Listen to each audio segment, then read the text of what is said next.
So, man, I was, off by the old Catholic Church, as I'm off to do, being an atheist Jew, and I found this little bottle of holy water sitting cool. up there. I don't know if you wanted to look. It burns! Poland Spring, dude.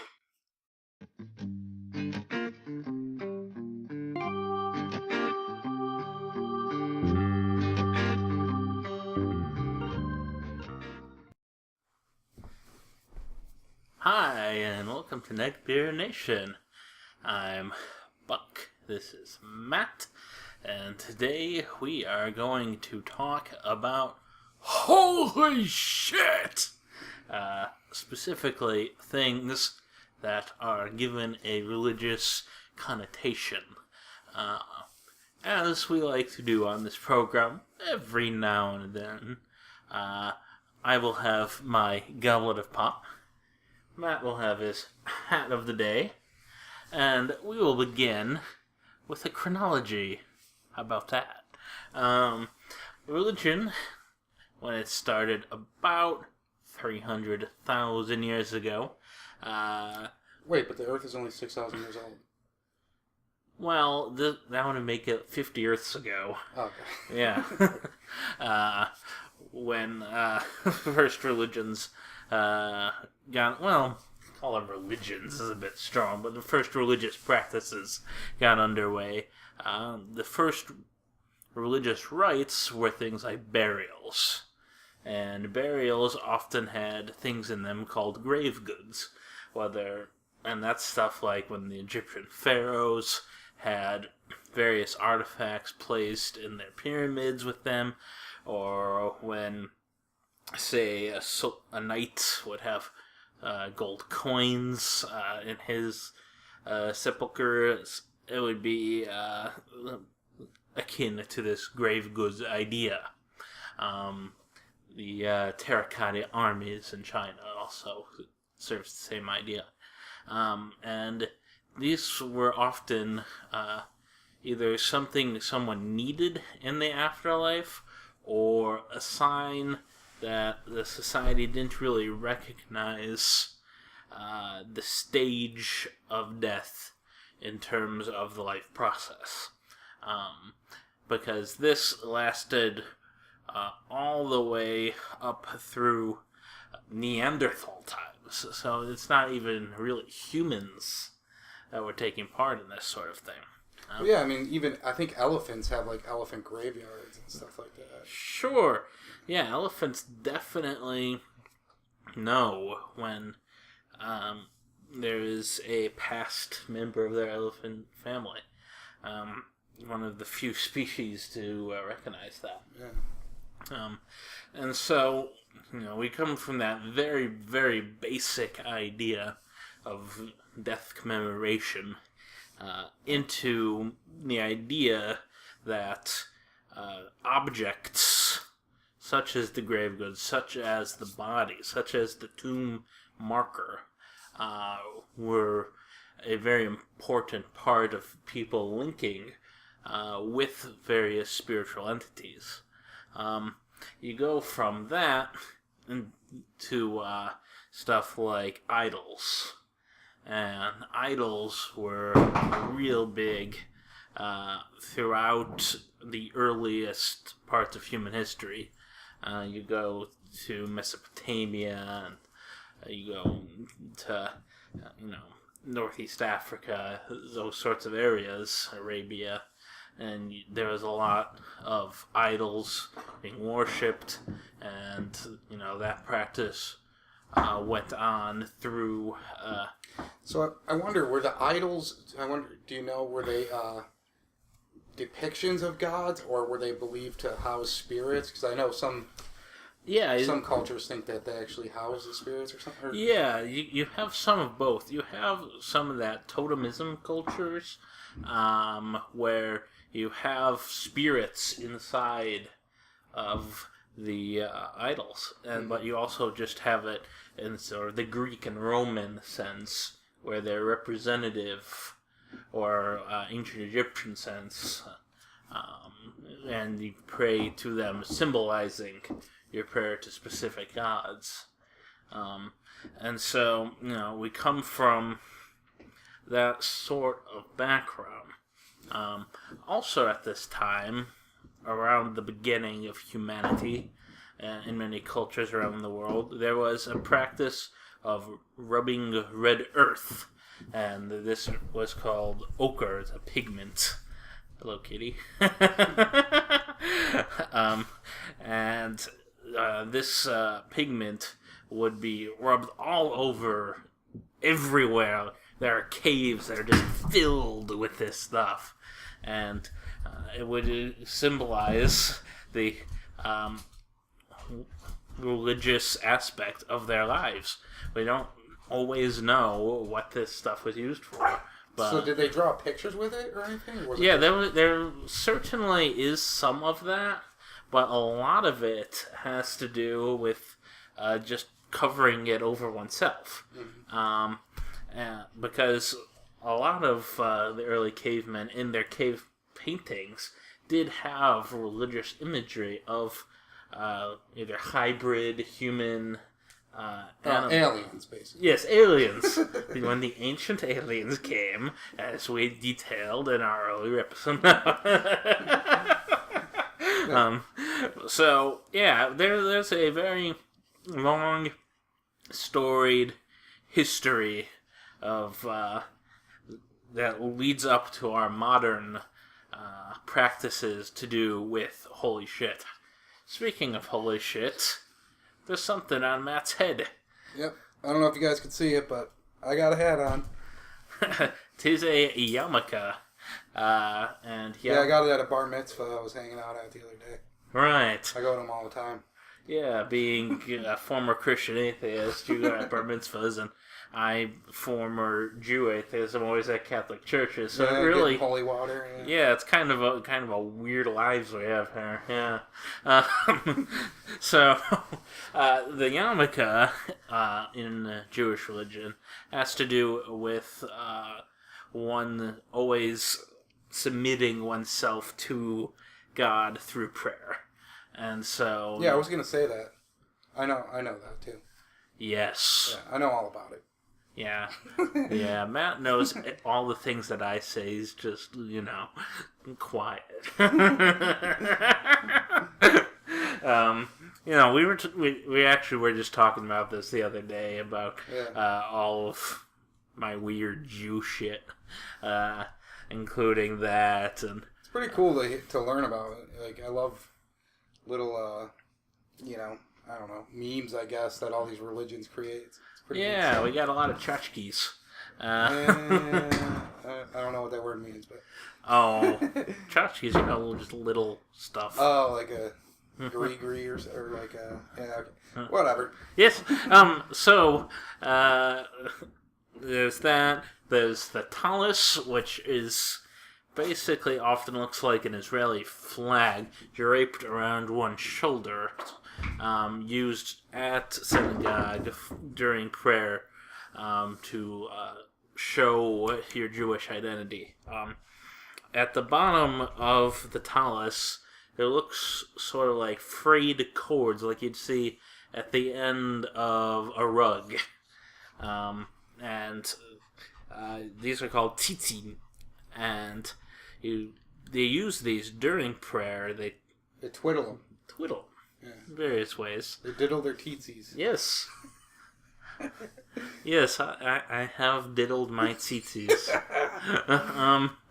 And so, you do that various times during the prayer, along with all sorts of other stuff that's bizarre. And, there's a lot of things. There's So I was wondering, in the context of time frame, right? These probably go back pretty far. Yes. Right? So, is that the next step in the timeline, or is it like going from like Egypt to maybe this, or well, yeah, I wonder where it fits. Well, after you go through the ancient religions, really Judaism is the next major stop on the map. I mean, I'm sure Eastern religions. You can go through a lot there too as well. Probably India. Right, India, China, a lot of Buddhists I was just wondering and Hindu things how as well. far, But Judaism certainly goes back around 4,000 years.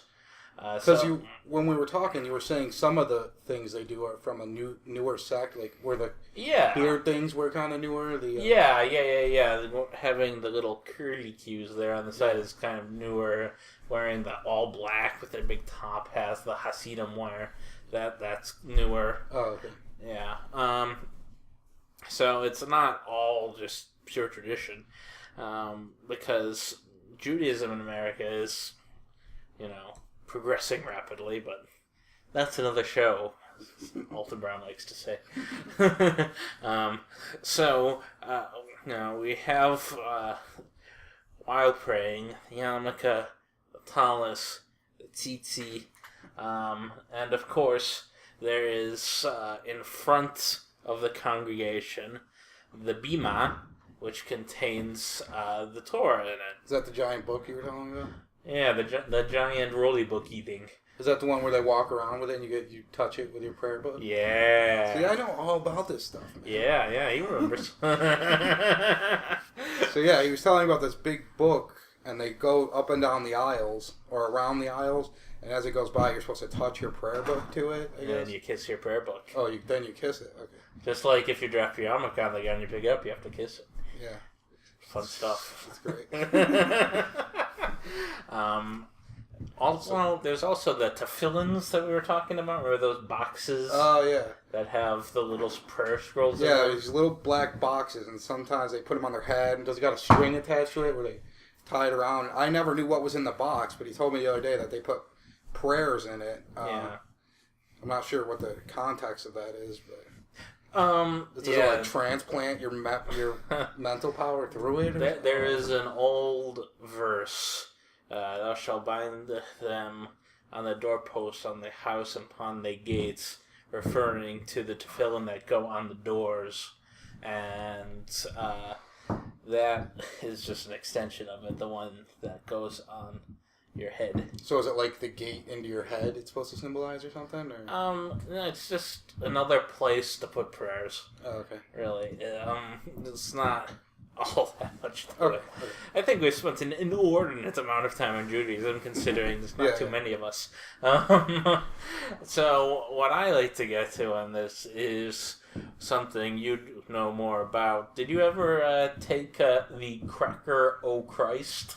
I think I tried one once, like at a Christmas mass or something, but I don't really know much about them or remember it or anything. But yeah, it wasn't. We weren't too religious, really. I mean, it was hit or miss if we ever went. So. Right. So obviously, you have the host, which is cracker, which is supposed to be you eating Jesus' body. Transubstantiation or whatever. Yeah, that's the good stuff. And this, you get that with the wine, which is the blood. And they believe it literally transforms into the body of Christ, which why you would want to eat someone's body is beyond me. I mean, this is my God. Tasty. It's pretty crazy. Did you hear about that one guy who stole cracker and wine, and then they like chased him down? The police made him give it back, I think, or something, or they tried to sue him. I don't remember exactly, but it was this big thing a couple years ago. This atheist guy went up and went to, like, you kneel down, then they put it in your mouth or something. He put it in his mouth and he held it in his mouth. He didn't eat it, and then he ran away or something. I don't know. It was this whole big thing. Look into it. It's a little funny, but cool. Yeah. So have that. You certainly have the cross symbolism. As certainly some holy shit that's posted everywhere. Yeah, I was going on about this. I was telling Buck about the frankincense and myrrh. I don't know if... I'd like to touch on it a little bit, but basically it was tied into early Arabia, and they had the trees that gave off the sap that they created frankincense from. I think myrrh was from the same thing. And basically it was used as holy incense throughout the whole land in that time, and like it was used a lot by the Romans to worship their god. So it created this whole, I think it was even called like the incense route or something, kind of like the Silk Road or something. But anyways, so it made them like really rich, and then I guess once the Romans converted over to Christianity, they just cut off all the incense, and it was this huge bane on this early Arabian infrastructure, I guess. It was pretty neat to look into, but Sure, and from there we stick in Arabia to the Black Stone located in the Kaaba at Mecca during the Hajj. It is a meteorite. Is it confirmed as a meteor? I think it is. That's crazy. Yeah, and so you have that as sort of the item. So describe it, because I don't know a lot about it, but I seen it like once. So they have this big square block with, and I think it's on one of the corners. And this is Islam, right? Right. Yeah, and I think it's on one of the corners of the block. It's kind of like poking out of a corner, like it's as if you like cast it in the cement or something. How did it? Do you know how it got into the block, or what the? Well, it was purportedly placed there by Muhammad. Okay. That's their little myth with it. And what is the block made of? Is it? Is it cement? No. I mean, this whole... Yeah, it's old, right? Yeah, everything's there's... Well, I mean, the Kaaba itself is, constantly being, redone, just to keep it fresh. Well, keep it fresh sounds like the marketing ploy, but you know what I mean. To keep it up. So it's this big block with the stone, and that's in Mecca, right? Yes. And they walk around it or something? Yes, they do. They walk around it. You're supposed to try to, again, kiss it. It's a theme. But since there's like millions of people at the Hajj nowadays, they're basically just supposed to, make a motion towards it. Yeah. So. Well, I imagine they don't let women near it at all. Yeah, they don't let women near anything over there. So, yeah, and certainly, you could call that some holy shit, too. The garb the Muslim women have to wear. Oh, yeah, the hijab. Yeah. I wonder if it's obviously part of their, I don't know, whatever, part of their book, but I wonder if they believe it's imbued with any holy effects. I don't think this one is in a sense... related like that. I think it's a means to an end. Yeah. So, it's some shit that they do to be holy. Yeah. So, more than holy shit. Yeah, I guess that's a better way to put it. Yeah. So, you go through all these major religions, and all of them have a form, well, I don't want to call it idolatry, but you just say where they give religious connotation to items. Yeah, like the rosary, the prayer beads. Yes. Catholicism. It's kind of like the tsetse. Yes, very much. Yeah. So I wonder, yeah. I don't think there's a connection, but it is an interesting thing to note there. I wonder. So I wonder, when a Christian puts like the crucifix up in their house. I mean, they almost. I don't know. Like when I was kind of like a somewhat believer, I was always thought like it might have had like some type of magical properties or some type of holy properties. Like you don't want to like drop it on the ground or like pee on it or something. It's like, it's weird how you. Well, to a believer, there's a lot more holiness to any of the objects that would contain sort of the messages of their religion. That's what I'm trying to say. Is like to it's a just Christian, to me, it's a hunk of plastic, Yeah. but to them, Yeah. they almost like imbue some meaning. Well, obviously there's a meaning, but some metaphysical type. Yeah. Sure, and then, they would do that with Bibles. They would say like, "Hey, with this Bible, I can make you tell the truth." Yeah. At the court. This Bible that was probably printed in China or something, like mass-produced as some type of.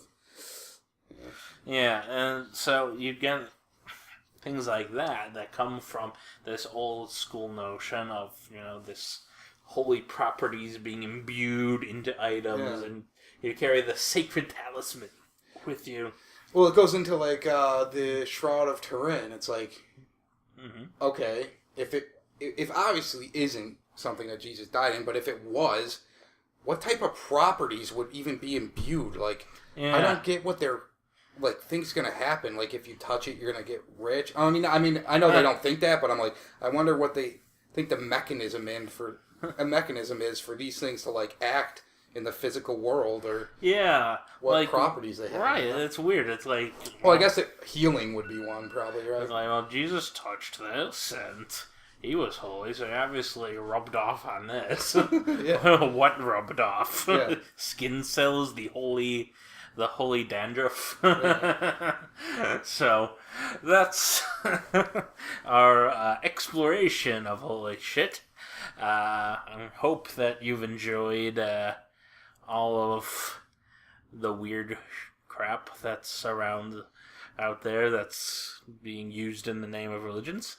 I mean, it's pretty fun to look into. I had fun looking into the Jewish stuff, and you could go forever down the rabbit hole on this crazy. It's awesome though. We hope you liked the first introduction you had to the kitty. It is, I'm sure, very intrusive at one part. And shout out to everybody out on the Twitter, the YouTube, and the Facebook, and anyone who's cool enough to join us. You're awesome. Yeah, thanks, guys. Yeah. So for Matt, this is Buck, wishing you a quality evening. Yeah, guys, just contact us in any way. We only have one true fan right now, so you can get in on the ground floor on this and get your input in and get it heard. And we're trying to be active out there and communicate with you guys. So any input you have, let us know, and try to do some research on this and expand your knowledge on the world, I guess. Yes. Thanks, guys.